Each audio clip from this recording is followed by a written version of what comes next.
We're here today with David Syme, who's led an extraordinary life of adventure. And David, you've had 52 years, you and your family, serving some of the poorest people through the world. 9 countries your career has taken you. How would you describe your life and your life's work? Wow. Well, number one, it's unbelievable. Unless you have a faith in a God.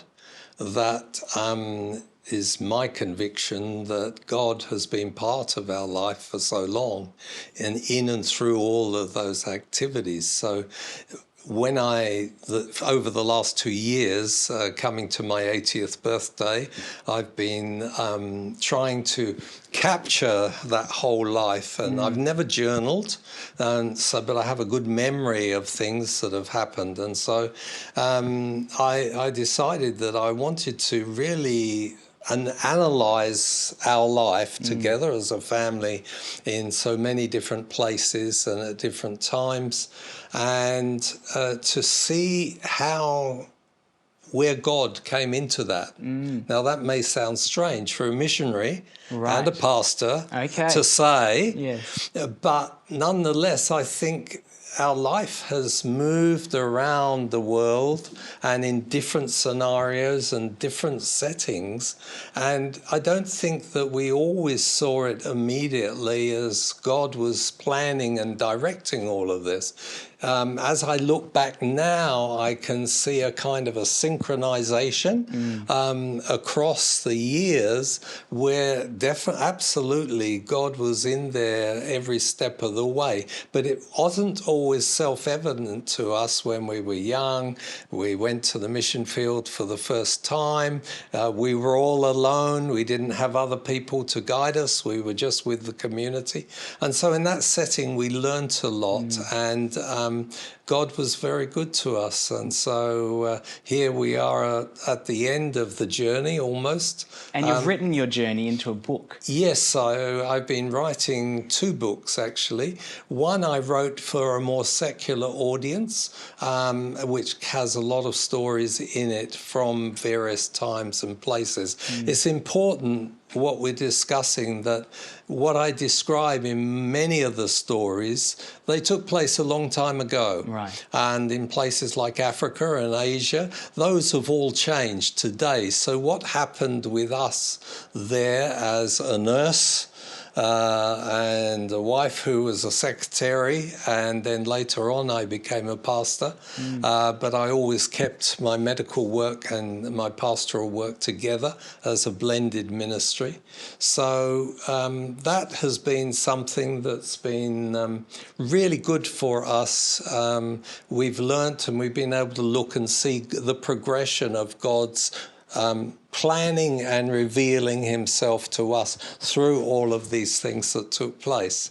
So I guess that's the kind of thing that we should talk about it, because God isn't always evident. And when non-believers kind of say, oh, God doesn't exist. But I believe God does exist. And I believe that we have sufficient evidence personally for us to be able to say, yeah, God has revealed himself to us. David, you've mentioned missionary, pastor, nurse. How does all of these roles fit together? I wonder, could you offer us sort of a timeline of an overview of your life's work and how all these occupations and roles fit together? Okay. How many weeks have we got? I was born in England. That's anyone listening to me will know that I'm a Pommy, and I came out here as a 10-pound Pom to Australia in 1961. But my father, who was a regimental sergeant major in the Second World War, but also a very good Christian, and he believed that the war was about It was about keeping God in focus and not letting someone else be the Messiah. Right. And so he actually went into a non-combatant unit in North Africa. So he saw me the night I was born, my mother's, their first child, and then he went off to war. And I didn't see him until I was 4.5 years old. And it was interesting because my mother obviously had brought me up and said, David, you know, this is your dad. Here's his photo with her and what have you. And one day he'll come back and he'll see you. So I long for this day. But of course, he'd been a regimental sergeant major. And In when World he War came II, right? in World War II, yes. So when he came back, he kind of was used to shouting the orders. And so like if I was doing something he thought was dangerous, and that was quite often because I was a bit mobile in those days, he would say, David! And I would kind of freeze in my place. So he had it was a long journey for him to bond with me emotionally. Mm-hmm. But he was a man that could do anything. He spoke 8 languages, including Hebrew and Greek and Arabic. And he basically could do electronics, he could do house repairs, he could mend our car when it broke, and those kind of things. So we bonded together doing practical things. And so it wasn't more of an emotional relationship. But the one thing my dad gave to me unequivocally, he said, David, it doesn't matter what the problem is, there is always a solution. And if you think about it hard enough, you can work through it and find a way to do something.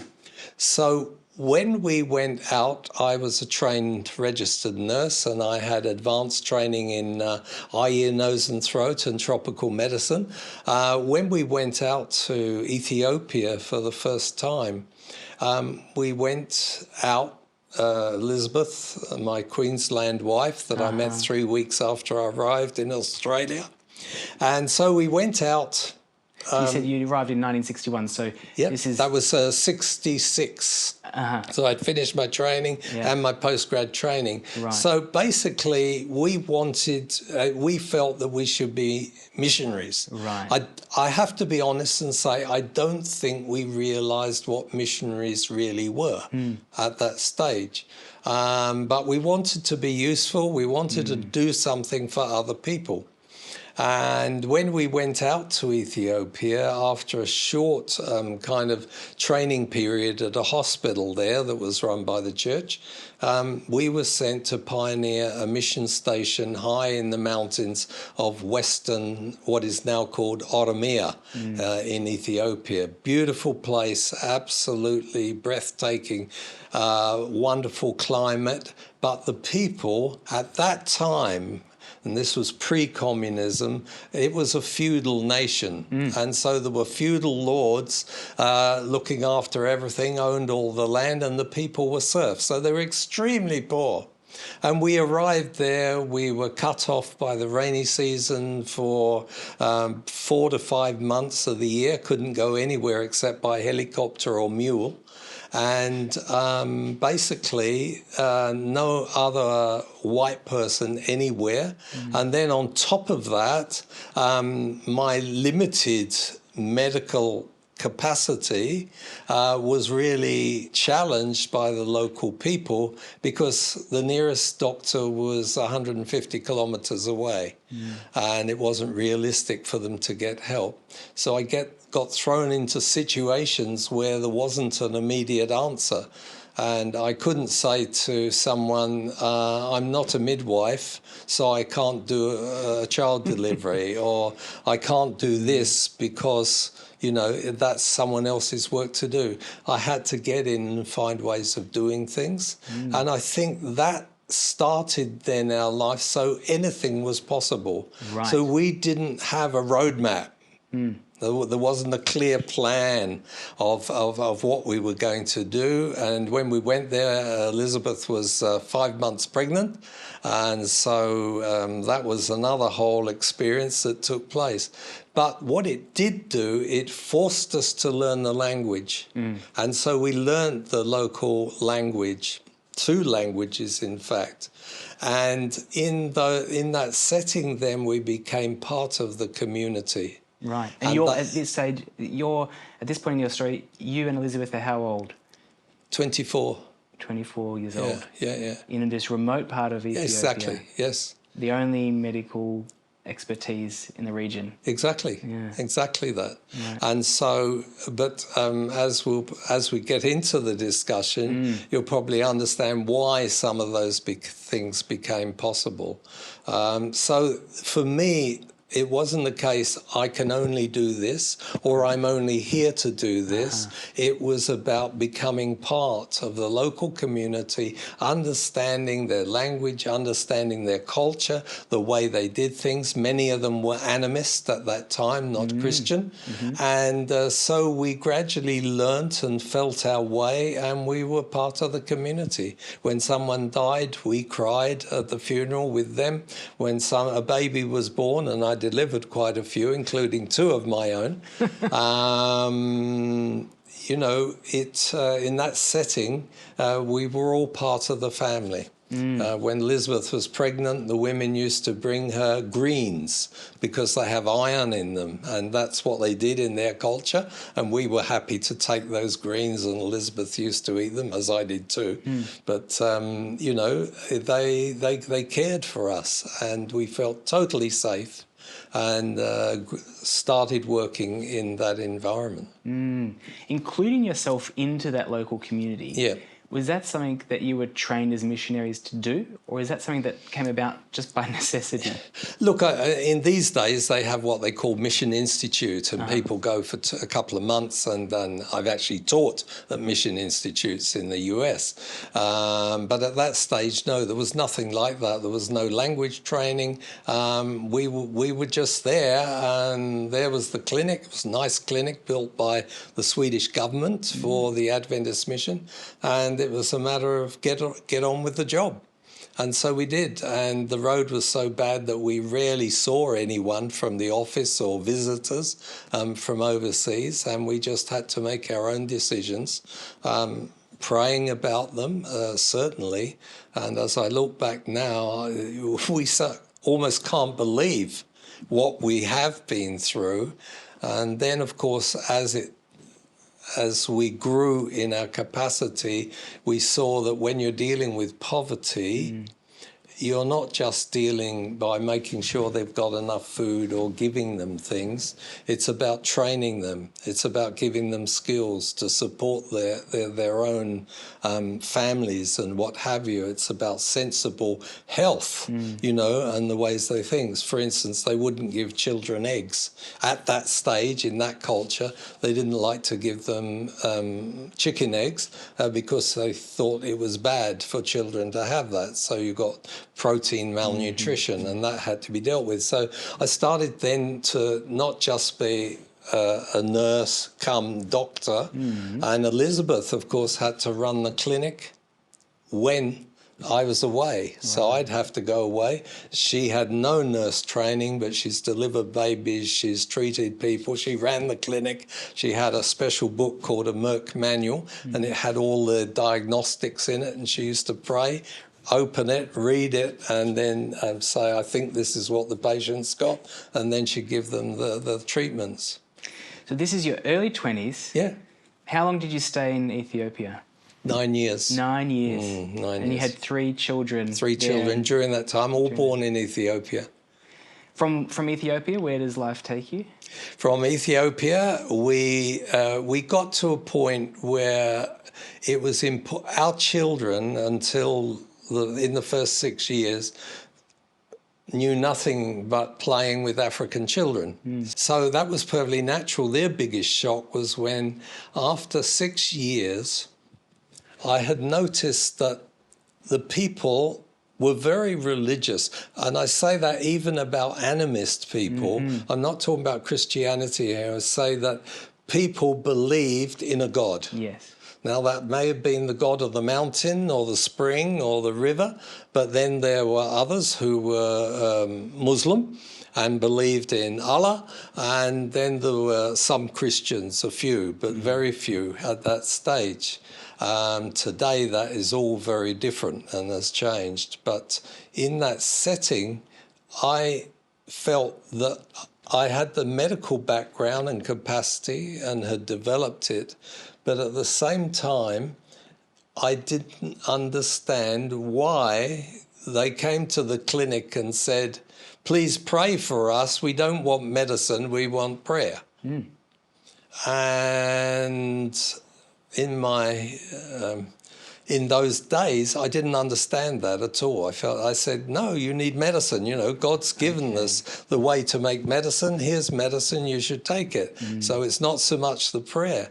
And I had to learn from them that unless in some way or another God is involved in the process of what we were doing, it wasn't important to them. And so I decided then to go back to college in England at Newbold College, and I decided to do theology training, which I finished in 2.5 years. Then we came back to Ethiopia again.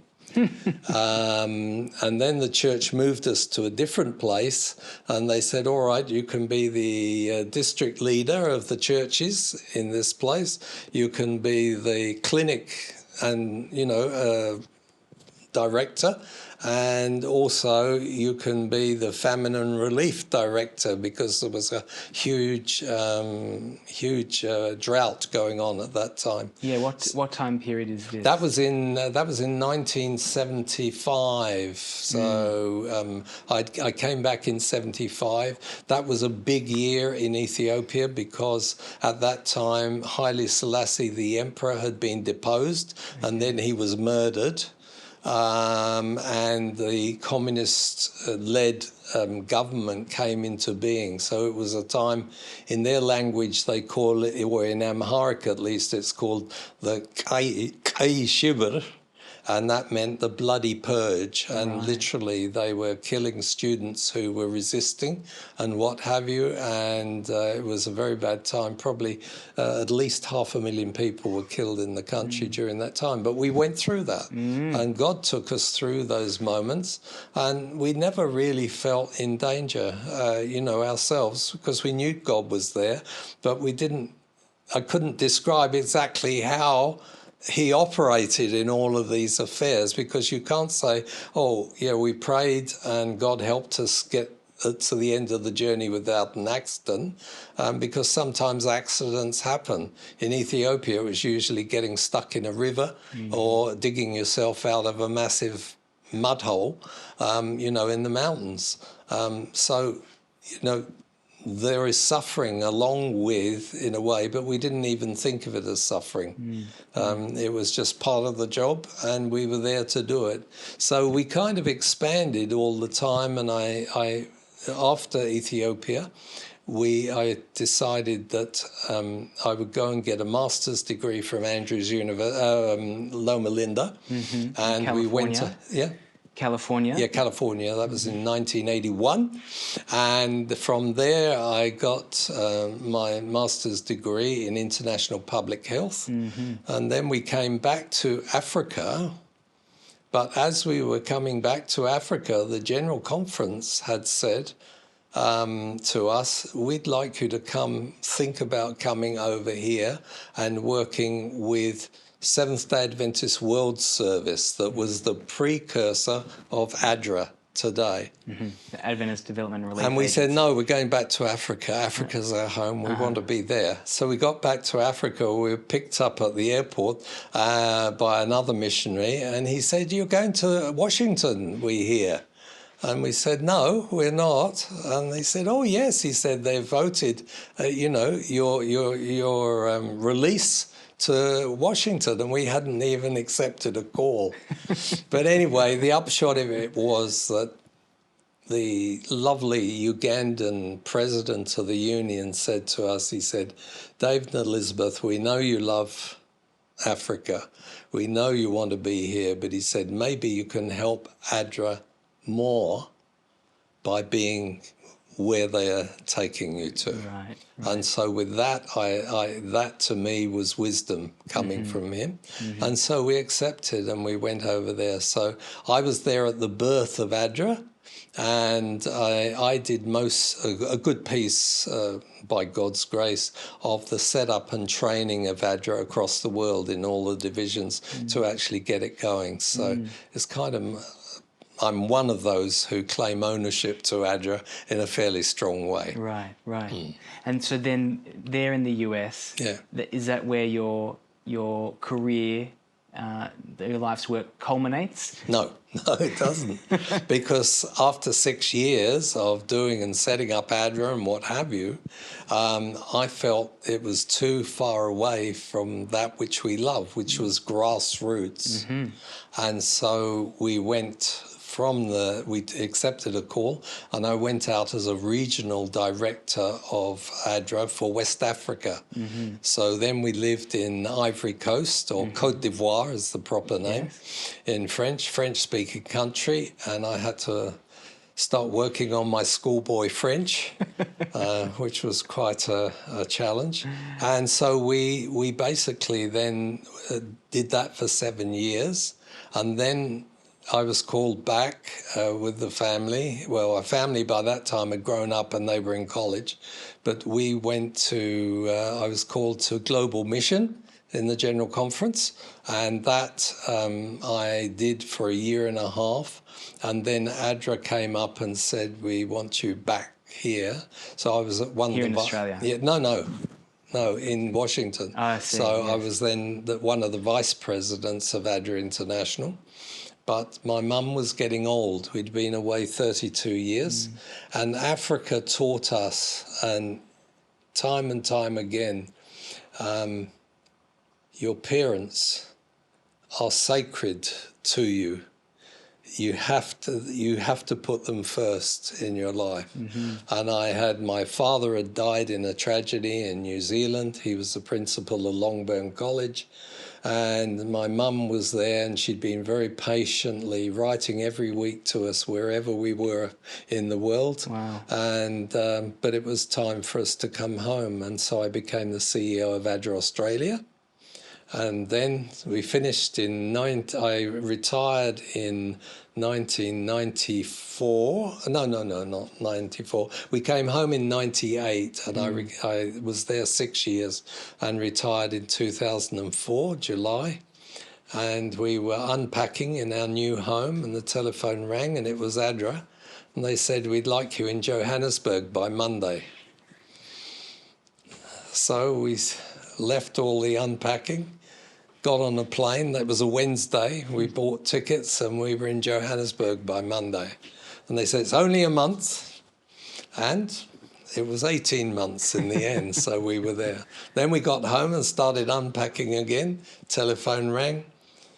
David, we need you and Elizabeth in Pakistan. There's been a huge earthquake. And so we were called into Pakistan. And that was a new experience, new country, new experience for us both. It was the middle of winter. But, I mean, that was quite a challenge. And I was working alongside the Taliban. Wow. But it was fine. But it was working closely with a very Islamic country.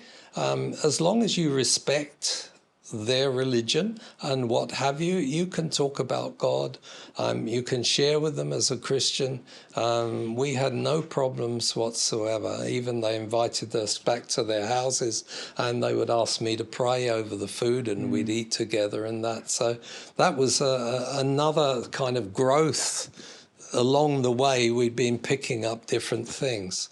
And while I was in America, I need to mention that I am an adjunct professor of Andrews University, and I taught development ethics and monitoring and evaluation.